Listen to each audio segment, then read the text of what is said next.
Dans le monde de l'auto, enfin du moins sur YouTube, tu as deux catégories de personnes. Tu as ceux qui ont des bagnoles à plusieurs dizaines de milliers d'euros et qui vont s'amuser à les fumer pour faire du buzz. Puis tu as ceux qui ont des bagnoles qui demandent qu'une seule chose, c'est de mourir et qui vont s'emmerder à passer des centaines d'heures dessus pour arriver à les remettre en route. À ton avis, je fais partie de quelle catégorie? Bienvenue les amis dans ce troisième épisode de la restauration et la remise en route de ce Toyota Yaris 4x4. Donc pour ceux qui n'auraient pas suivi les précédents épisodes, à la base, je l'ai acheté avec un bruit de roulement. Ça partait du palier d'arbre de transmission que j'ai remplacé. Je suis allé l'essayer. Il s'avère que le bruit de roulement était toujours là. Du coup, des nerfs, j'ai tombé le pont arrière. Je suis allé l'essayer comme ça. Le bruit de roulement était toujours là. Donc je me suis mis sur les roulements de roue, sauf que pour démonter les roulements de roue, il fallait démonter les deux demi-trains arrière. Et une fois que tout était démonté, je me suis aperçu qu'il était complètement rongé par la rouille. Donc ça a été de la découpe de longeron, on a tout refait. Et pour nous emmener le début de cette vidéo maintenant. Donc c'est parti, là les longerons ont été reformés, le primaire Rustol a été passé sur la caisse et maintenant on s'attaque au travail sur les demi-trains. C'est parti. Bon là voilà, on va se réattaquer au train arrière, au demi-train arrière, les roulements. Donc ce qu'on avait commencé au début. Donc la première étape, je me démonte la conduite de frein.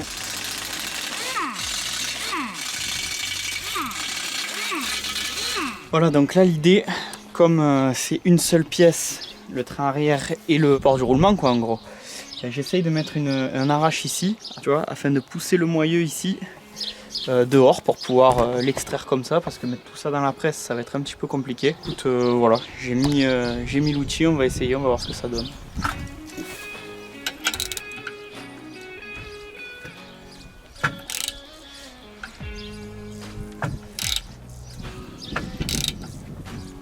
Est-ce que ça a fonctionné?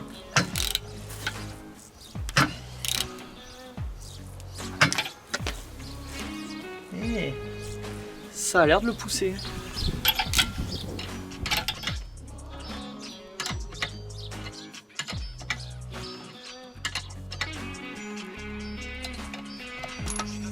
Voilà. Ok, donc maintenant on fait péter le circlips là. Et c'est maintenant que ça va se passer à la presse.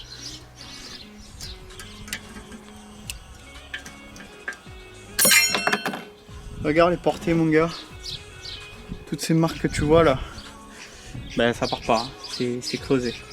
Je sais pas, il a dû rester arrêté longtemps le bordel. Bon, maintenant l'étape de vérité.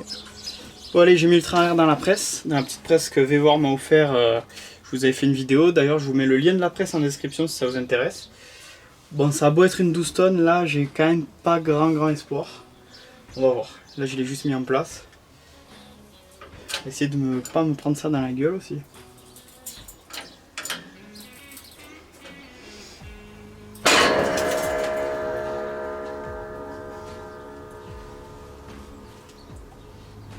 Putain, je l'ai eu. Putain, il s'est décollé. Y a pas à dire, honnêtement. Fais voir, ça marche pas si mal, hein, l'air de rien. Y en a qui critiquent, mais moi, de ce que j'en ai vu, j'en suis quand même content. Faudrait que quand tu manipules la presse pendant que je tiens le truc. Ok. Faut que je mette tout le train dedans et tout seul, c'est pas évident. Ah oui, d'accord. Oui. On va s'adapter. Vas-y, baisse.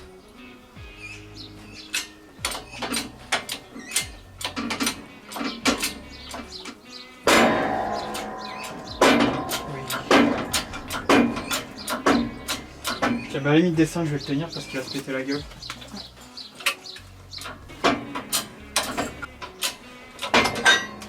Parfait. Bon, là, ça fait un moment que j'essaye, à mon avis c'est peine perdue pour l'enlever complet. Ce que je vais faire, c'est que je vais dézinguer le centre en le faisant péter et avec une scie à métaux, je vais enlever la bague extérieure. Voilà, je perdrai moins de temps parce que là, je m'arrache la vie là pour rien.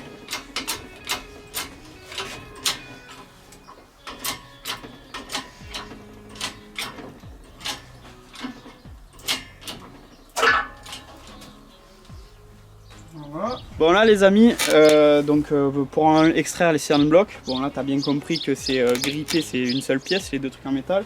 Donc à la presse c'est pas la peine. Donc ce que je vais faire, c'est que le Toton il nous a ramené une scie à métaux. Je vais enlever la lame, je vais la passer dedans et puis je vais couper, tu sais, le premier tube en fer qui fait partie du cylindre bloc. Une fois que ce sera coupé, tac tac tac, au burin, je pourrai le sortir tranquille. Voilà, on va se lancer là-dessus.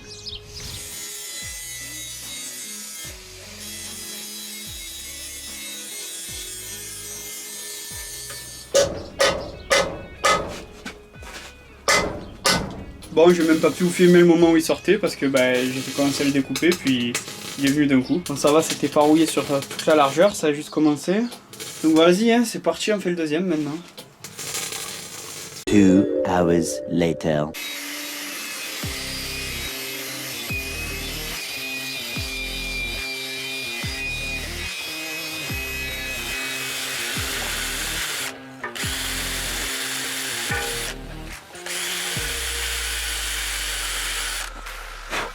Voilà, maintenant je vais m'attaquer à la mise en place des cylindres blocs sur le bras.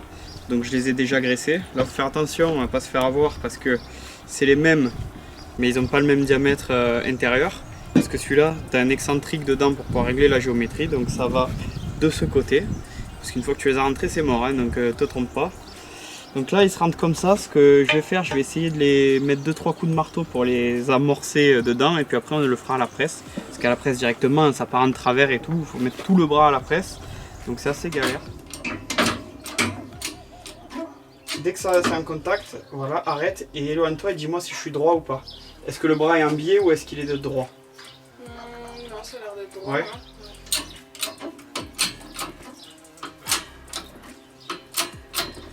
Ça rentre. J'ai bien mis le bon endroit, oui c'est bon. Ah ouais. C'est mon tease ça, je fais Ah gaffe, ouais. que je suis sûr, si je me trompe, je suis mort là. Ah ouais, ouais, bah ouais, t'es obligé de tout. Ben, je suis obligé de le niquer pour ressortir. Ouais. Parce que comme ils ont mis un épaulement là, je peux même pas me prendre autour. Oh putain. Donc il est mort, faut en recommander.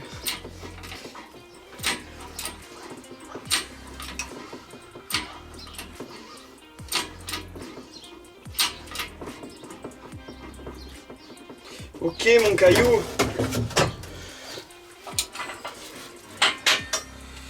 Donc ça c'est bon. Non.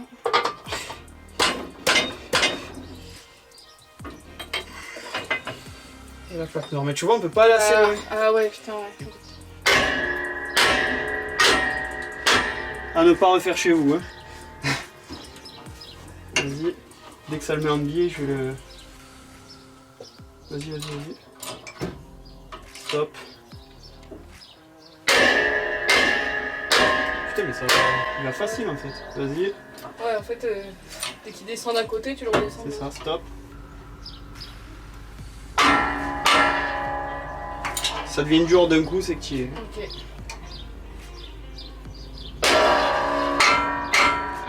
C'est pas le même bruit Ouais, déjà. ouais. Là pour moi on y est, c'est bon. Essaye de. Je vais le maintenir si tu pourras. Ouvre-le, tu sais, puis tu le laisses remonter du temps que tu chopes le roulement à la plaque. Impeccable. Tu vois, il y a la gorge du clip qui le retient qui est là, donc Ouais. c'est qu'on est bien au fond. Bon là c'est parti, on va commencer la peinture. Donc c'est de la peinture inhibeur de rouille. Donc je ne passe pas de primaire sur les demi-trains parce que je pense que ça suffit. Donc là voilà, tu vois, on mélange avec un bout de fil quand t'as pas le mélangeur. Et voilà, donc c'est de la peinture qu'il faut mettre 2 ou 3 couches, 24 heures de sèche entre chaque couche. Donc je commence déjà avec ce demi-train là.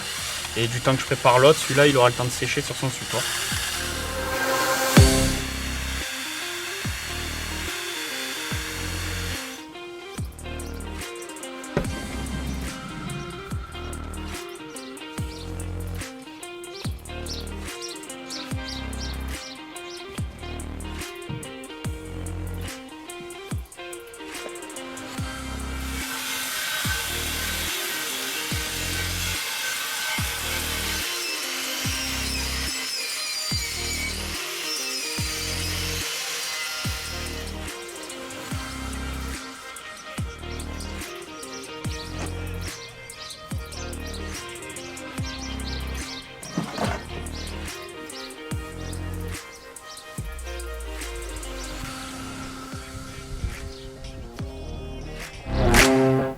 Donc là, le travail sur les demi-trains est fini, enfin, c'est en train de sécher, donc c'est parti, on s'attaque vraiment au travail sur les soubassements, c'est parti.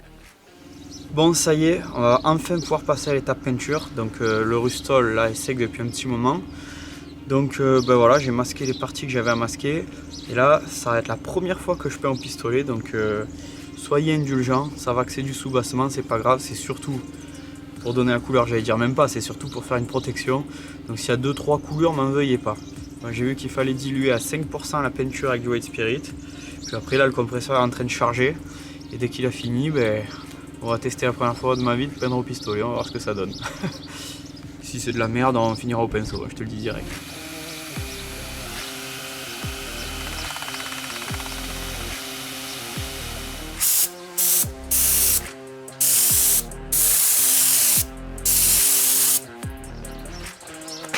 Bon bah c'est parti hein.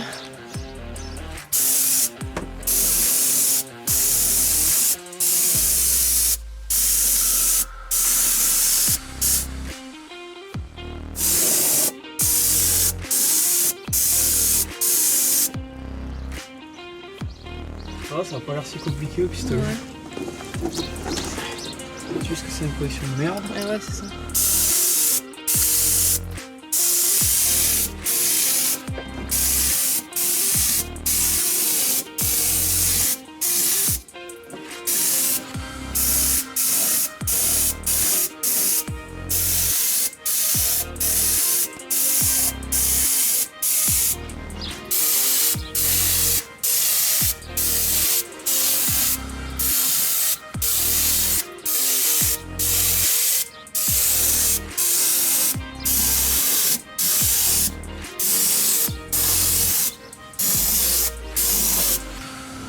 One eternity later. Bon ça y est, après je ne sais combien de jours de sèche, la peinture est enfin sèche. Ça a vraiment été long. Donc voilà, on va pouvoir passer à la partie Blackson. Donc écoute, c'est parti, hein. C'est le matin là, on va mettre le compresseur en route. On va tout préparer, sortir le pistolet à Blackson et puis on va peindre tout ça. C'est limite dommage là, j'aimais bien en gris, ça faisait joli. Mais bon allez, c'est parti.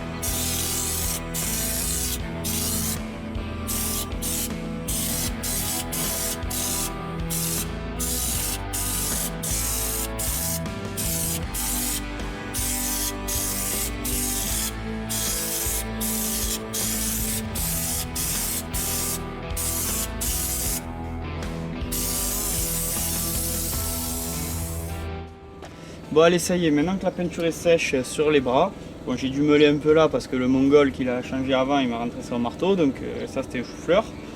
Donc maintenant, avant de remettre la partie centrale, enfin le moyeu, faut pas oublier de mettre la flasque, parce que sinon t'es content, faut tout ressortir à la presse. Hop.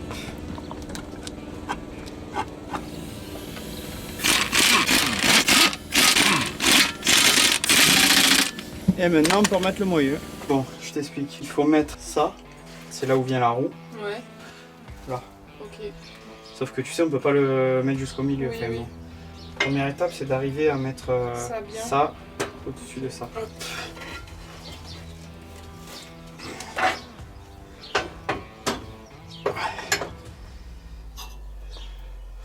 Ouais, c'est décalé. Ouais. Donc ça va être la merde. Ouais. On va essayer, mais à mon avis, il va se mettre en biais.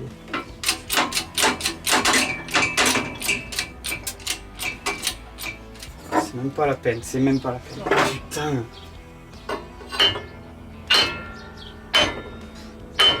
Ah, peut-être si je mettais cette plaque. Tu sais, ça Ah ouais, que ça appuie sur tout le rond là. Ouais.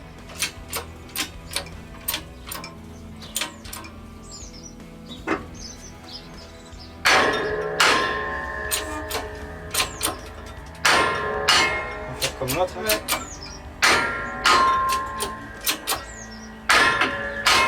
Ça a l'air de marcher comme ça. Ça a l'air, ouais.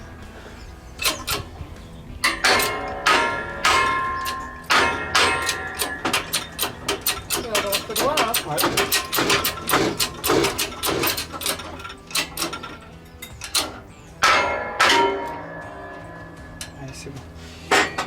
Je vais le tenir, tu vas...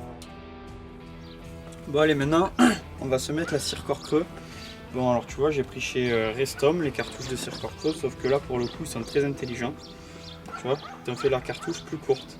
Ce qui fait que ça passe pas dans le pistolet à Blackson, que ça descend trop bas. Ça c'est une cartouche que j'ai rincée, donc on va transférer le corps creux dans celle-là et puis on va appliquer avec ça. Voilà, parce que sinon on peut pas.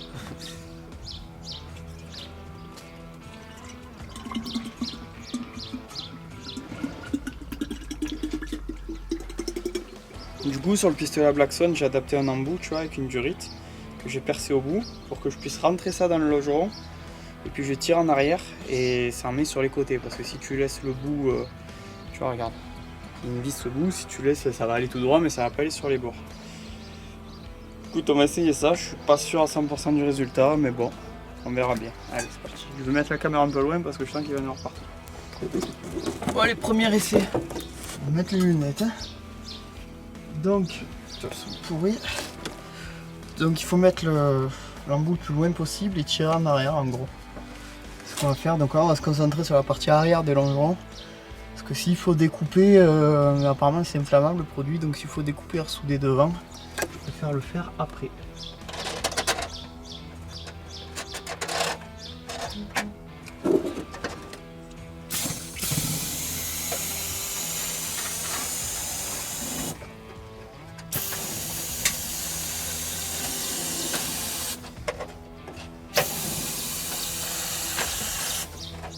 Au moment où je vais arriver au bout qui me fait peur.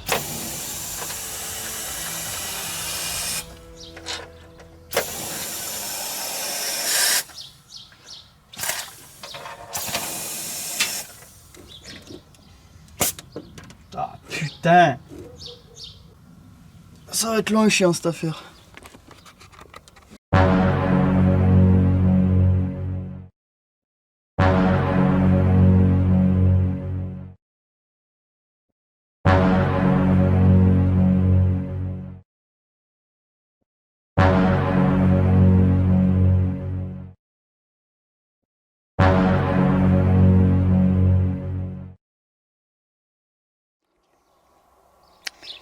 Bon, j'ai pas plus filmé ça que ça parce que ça a été un massacre. C'est simple, mon tuyau il arrêtait pas de se démancher, ça coulait n'importe comment. Donc ouais, faites pas ça sans le pistolet adapté. Ou alors c'est moi qui suis un mongol, hein, ce qui est possible aussi. Mais du coup, ouais, je pense que j'ai bien fait de la merde. J'ai vidé les 2 bombes juste pour la partie arrière, dont la moitié d'une qui doit être par terre. Mais bon, je pense quand même qu'il y en a dedans. J'ai réussi à m'en démerder au final, mais je suis épave. Je suis pleine de produits. Ça fait une demi-heure que je suis en train de me nettoyer. Le truc qui doit être bien bon pour la santé. Donc écoute, je vais nettoyer tout ce chantier maintenant. Et puis après, on va se passer sur le remontage des demi-trains. Et voilà, écoute, hein, qu'est-ce que tu veux. Il y a des trucs que tu peux faire sans acheter l'outil. D'autres trucs, ça fait de la merde. Là, ça fait de la merde. Bon là les gars, on est face à un souci. Alors tout se passait bien. Jusqu'à ce que, tu vois, je sorte cette pièce qui est un excentrique qui va là-dedans. Sauf que quand tu veux la monter, ben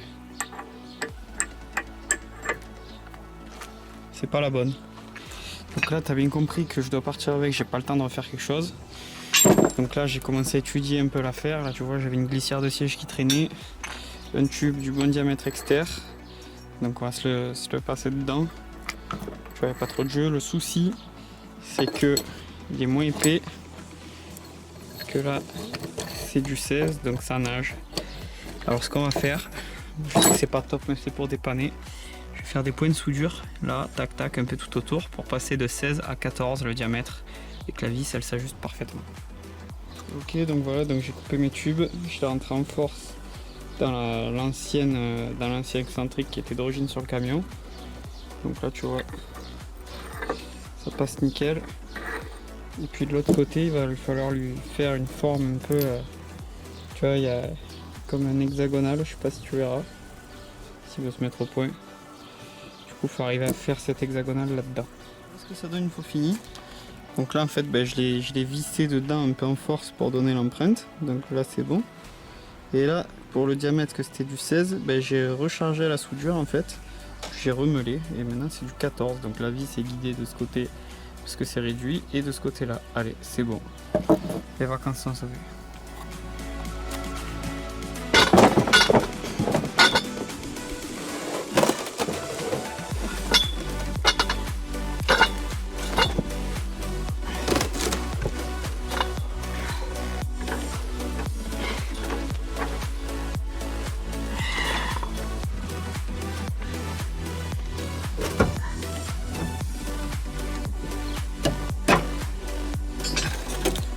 Avant que tu me poses la question où je les ai eus, etc., je t'en parlerai en détail dans la vidéo sur les Revas. C'est juste que là, je comptais pas les monter de suite, puis je les ai reçus un peu tôt. Donc, écoute, on va se les monter, mais je t'en parlerai plus tard.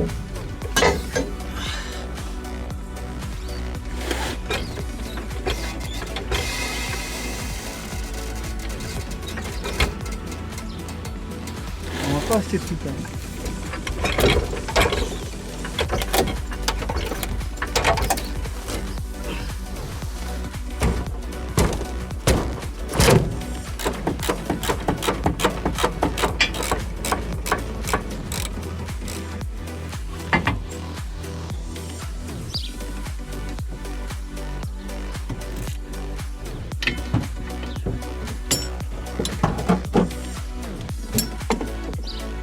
Donc maintenant pour régler l'écartement des mâchoires contre le tambour, tu vois j'agis sur cette vis là où tu as l'écran.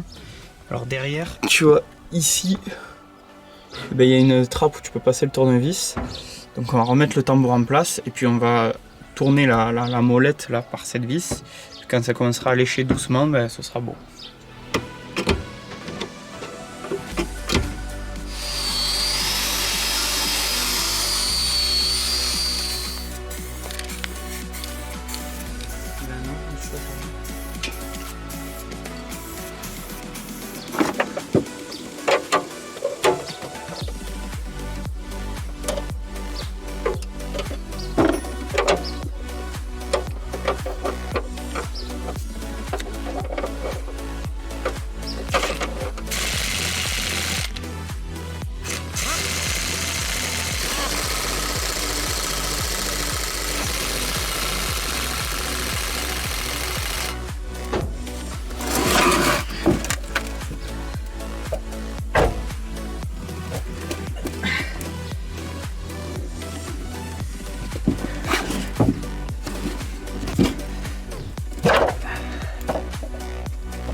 Allez-y.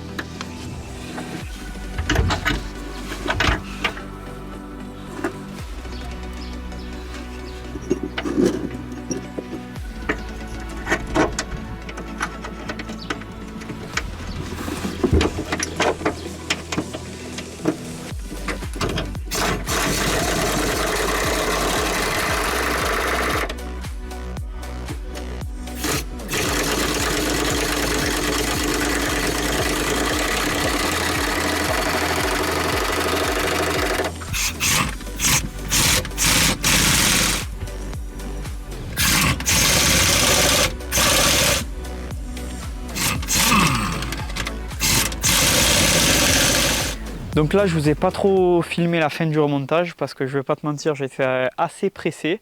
Niveau timing on était quand même short. Donc voilà ce que ça donne avec le kit Revos. Bon, la mauvaise nouvelle c'est que je suis allé l'essayer après avoir fait tout ça et le bruit de roulement est exactement pareil. Donc je vais pas te mentir que j'avais un petit peu les boules. Donc je vais vous mettre un essai pour que vous vous rendiez compte en réel, parce qu'au final depuis le début de ces épisodes je vous en parle de ça, mais vous n'avez jamais eu la chance d'entendre ce bruit. Allez, je vous mets l'essai. Donc là voilà, on est parti essayer le Yas sur une route privée bien sûr, hein. Tu sais qu'on ne se permettrait jamais de monter à l'arrière d'une route publique. Donc on a loué une route comme tous les youtubeurs qui font des essais. Et puis là on attend de pouvoir être sur une partie où on peut rouler vite de cette route privée pour que je vous fasse écouter le bruit plus en détail. Allez c'est parti, je prends le micro dans la main, comme ça je peux le coller au sol, au moins vous entendrez mieux. Là, on est entre les sièges, et juste derrière les sièges, tu vois. Donc là on entend vraiment fort. Maintenant si je vais derrière,